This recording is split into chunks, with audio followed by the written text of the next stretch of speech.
Oke, yuk kita bahas satu babak sejarah yang mungkin sering banget kita lupain. Padahal, era ini tuh yang sebetulnya ikut membentuk dunia modern kita sekarang. Jadi coba bayangin ya, di saat Eropa lagi ngalamin masa-masa yang kita kenal sebagai abad kegelapan, di belahan dunia lain ada satu peradaban yang justru lagi bersinar terang banget. Benar-benar jadi mercusuar pengetahuan buat seluruh dunia. Nah, pertanyaannya, gimana sih zaman keemasan ini bisa dimulai? Apa pemicunya?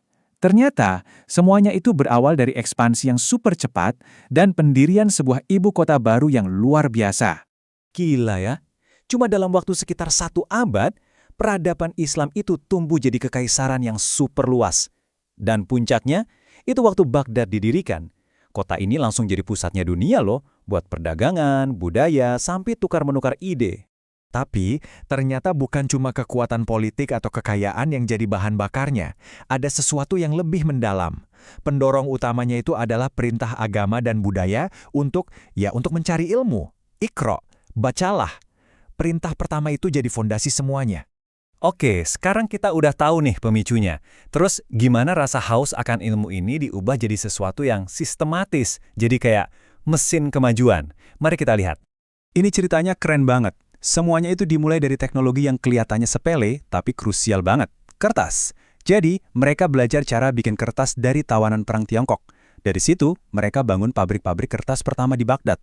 Hasilnya, wow, buku jadi gampang dan murah banget diproduksi, dan ini memicu ledakan literasi di mana-mana. Gak berhenti di situ, para Khalifah Abbasiyah ini punya proyek ambisius banget yang namanya Gerakan Penerjemahan Besar. Tujuannya, ngumpulin semua pengetahuan dari seluruh dunia, dari Yunani, Persia, India, terus diterjemahin ke bahasa Arab. Bayangin, berapa banyak teks klasik yang terselamatkan dari kepunahan gara-gara proyek ini. Dan mereka nggak main-main soal investasi. Mereka menggelontorkan dana yang super besar buat proyek ini. Coba bayangin, lebih dari 2% anggaran negara mereka dialokasikan untuk institusi kayak Baitul Hikmah dan proyek penerjemahan. Angka ini bahkan lebih tinggi loh dari anggaran riset banyak negara modern sekarang. Gak heran kalau Baitul Hikmah ini jadi jantung dari keseluruhan era keemasan ini. Oke, infrastrukturnya udah siap. Dananya ada. Pertanyaan berikutnya, apa sih yang benar-benar mereka temukan? Nah, disinilah kita bakal ketemu sama para jenius, para polimat yang benar-benar mengubah dunia. Oke, kita mulai dari seorang filsuf hebat, Ibnu Sina. Dia ngajakin kita buat sebuah eksperimen pikiran yang luar biasa buat memahami apa itu kesadaran. Coba deh, Anda bayangin. Anda baru diciptakan, terus melayang di ruang hampa. Anda nggak bisa lihat apa-apa. Sama sekali, telinga Anda nggak bisa dengar suara apapun, tangan dan kaki Anda nggak bisa nyentuh apa-apa, bahkan nggak bisa nyentuh satu sama lain. Nah, dalam kondisi kayak gitu, tanpa input dari panca indera sama sekali, Ibnu Sina ngasih pertanyaan brilian.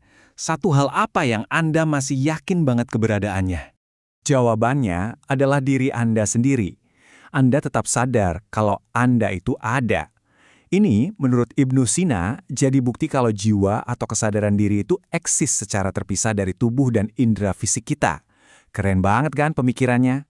Dan kejeniusan Ibnu Sina ini nggak cuma di filsafat, dia juga seorang raksasa di dunia kedokteran. Bukunya, The Canon of Medicine, itu jadi buku teks standar di Eropa selama 600 tahun. Dia juga yang pertama kali bilang kalau penyakit itu nyebar lewat partikel-partikel kecil tak kasat mata. Konsep isolasi 40 hari buat nahan wabah, itu juga dari dia. Dari sinilah kata karantina berasal. Pindah ke dunia matematika, ada Al-Khawarizmi. Dua kata yang kita pakai setiap hari, aljabar dan algoritma, itu asalnya dari dia. Aljabar dari judul bukunya, dan algoritma dari namanya.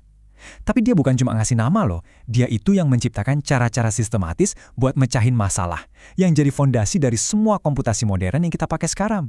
Terus ada Ibnu Al-Haytham. Wah, ini dia yang bisa kita sebut sebagai ilmuwan sejati pertama. Kenapa? Karena dia yang memelopori metode ilmiah. Dia punya gagasan yang waktu itu radikal banget. Kebenaran itu bukan cuma dicari lewat pemikiran aja, tapi harus dibuktikan. Lewat apa? Lewat eksperimen yang bisa diulang-ulang dan diverifikasi. Ini adalah fondasi dari semua sains modern. Tapi ya, namanya juga zaman keemasan, nggak ada yang abadi. Era yang luar biasa ini pun akhirnya harus berakhir. Dan penyebab kemundurannya itu bukan cuma satu hal, tapi kombinasi dari banyak faktor yang rumit. Jadi, pelan-pelan kekaisaran ini mulai rapuh dari dalam karena perpecahan. Tapi pukulan telaknya yang benar-benar fatal itu adalah invasi bangsa Mongol di tahun 1258. Baghdad hancur lebur. Ditambah lagi, di saat yang hampir bersamaan, jalur perdagangan dunia bergeser. Eropa nemuin rute laut baru, jadi mereka nggak perlu lewat Timur Tengah lagi. Akibatnya, sumber kekayaan yang selama ini mendanai semua riset dan ilmu pengetahuan itu jadi kering. Walaupun eranya udah berakhir, pengaruhnya itu sama sekali nggak hilang. Warisannya ada di mana-mana di sekitar kita, seringkali tanpa kita sadari. Analogi mercusuar ini benar-benar pas banget ya. Semua ilmu pengetahuan yang mereka jaga, mereka kembangkan, itu nggak lenyap begitu aja. Semuanya diwariskan ke Eropa, dan warisan inilah yang secara langsung menyulut api Renaissance dan zaman pencerahan di sana.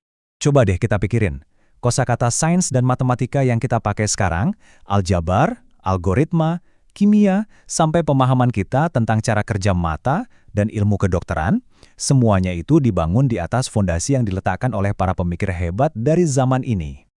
Nah, ini yang bikin kita mikir. Ini bukan sekedar soal kontribusi mereka ke sains.